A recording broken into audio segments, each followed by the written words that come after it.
Hello, and welcome to Jersey Matters. I'm Larry Mendte. On this week's show, when will all New Jersey teachers go back to work? We asked the head of the New Jersey Teachers Union, Marie Blistan. There's not enough COVID-19 vaccines to go around, but that's about to change, according to one of the men in charge of getting doses from manufacturers to New Jersey. And have you seen yourself on Zoom so much that now you want cosmetic surgery? Don't laugh. It's happening more than you think. But first, my interview with Marie Blistan, the president of the New Jersey Education Association, the teachers union in New Jersey. I read your editorial recently about standardized testing and that it's not fair to subject students to standardized testing right now. Let's qualify standardized testing first. You're talking about the PARCC exams, right?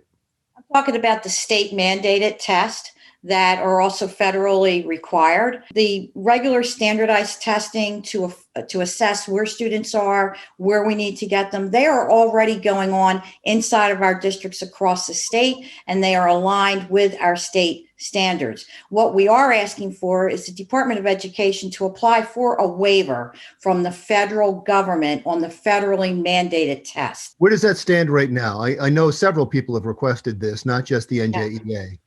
Yeah, well, we're waiting for word from Governor Murphy and Acting Commissioner McMillan that they are going to apply for the waiver. I formed a coalition of all the stakeholder groups, and not just the regular ones, to talk about three things. Number one, what have we all learned from this pandemic? Number two, what do students need? Remember, I'm a classroom teacher by trade. And then third, what are we willing and what can we do and what will we do about the equity issues that slapped us all in the face that were prominently displayed during this COVID? We can come together as a community and make those priorities. We're not going to get everything done overnight or over 1 year, but we certainly have a foundation from which to start. And the state standardized tests are not needed because we already have the information that we need to start to move forward. And it's not appropriate. I think this year they budgeted $30 million to administer the state tests that were federally mandated. And that money, Larry, could be used for putting some school nurses. We have 300 buildings in the state that still don't list a school nurse, either full-time or part-time. Part of helping those students will be getting teachers back into the classrooms. So I have a few issues with that to talk to you about. One of them would be the vaccines. I heard a couple of weeks ago from the governor when he said they're next up at bat. That was on January 27th. The latest I've heard from the governor is it's a few more weeks. No definitive date, but just a few more weeks. Do you know when teachers are finally going to get vaccinated in New Jersey? We have the same information that you have. However, we have engaged in conversations with Governor Murphy and said it is critical that all the educators, not just teachers, I have 200,000 members. Many of them, over 120,000, are classroom teachers or child study team, school nurses, and so on. But we have 50,000 support professionals. There are bus drivers. There are one-on-one aides with students, right? There are secretaries. There are custodians. There are cafeteria workers. They're essential to us. All of the educators need to have priority access to the vaccines. When we are looking to get our members back and children back into buildings in a consistent fashion, vaccines is one of the main areas that we're going to need to be prioritized for access. You said one of the factors to get them back in. So that means just because the teachers get vaccinated, they don't have to go back to the classroom at that point? We are saying that it has to be locally determined. We have been adamant from last year about conditions that are going to be needed for people and our students to be safe inside of those buildings. And we got that information from the CDC, from medicine, and from science. And that was that we had to have proper ventilation, which you and I both know is the reason why the restaurants did not open, the gyms did not open, the public libraries didn't open, theaters didn't open, and so on. that is just as critical inside of our school buildings. And we have a number of our school buildings in our state that are 50 and 100 years old. They weren't properly ventilated pre-pandemic, and working towards getting them fixed and upgraded. But when the pandemic hit, it was like a tsunami. And so those areas are still going to have to be addressed. Okay, and let me just clarify what you're saying. Even though teachers are going to get vaccinated, they may not have to go back to the classroom. That is not the sole determining factor. And so the question is then why teachers that aren't going to go back, why would they get vaccinated? I think this is the right question. The right question is, what is it going to take for our members to get back into the classroom with students on a regular basis? Vaccination access is going to be one of them. Proper ventilation in the buildings. Having student bathrooms and sinks that work and operate are critical, because we know the hand washing is critical. We know that we have to have testing. The rapid testing that Dr. Fauci is talking about right now is going to be a big help, because even after the educators are vaccinated and have access to it, we know that the vaccination for our children from 16 and under are still going to be forthcoming. It's still going to take a while.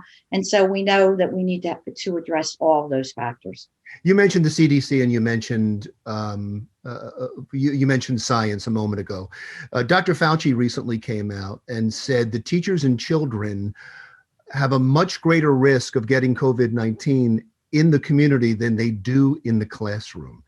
That being the case, and the CDC has been saying for 6 or 7 months that children should be back in the classroom. That being the case, are you concerned that when these scientists come out and say children are better off in the classroom and teachers won't go back, that there's a groundswell of negative publicity about teachers and the teachers union that you're going to have to face? What I'm concerned about is when reports are taken out of context. Dr. Fauci also said within the last 2 weeks that our educators must be prioritized for vaccinations if we're going to prioritize bringing students back in for continued in-person instruction. You have a checklist, right? And so you have vaccines and there's ventilators and all of this. As soon as they are all met, all teachers will be back in the classrooms. The communities will make that determination. And again, we're talking more than teachers, right? Our support professionals as well. One of the things I'm going to make a point here is I get very concerned when we are addressing outbreaks from schools. The formula that the state is using is flawed. I've said it for almost a year now. They only count if a contact tracer can verify that a student or a faculty member or a member that's working in the district actually they sourced it back to the school.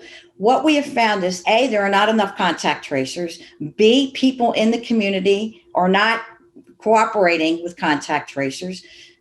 3, school nurses suddenly got charged with trying to figure out where there's an outbreak. And number 4, the formula doesn't even include what I call the co-curricular or the sports programs, the after-school programs. Look, I was a coach. My kids played sports. My husband, also a teacher, coached sports. And those outbreaks across this state have been consistent, but they're not reported in the numbers that the governor announces. The governor goes by the formula, right? But the formula itself is flawed.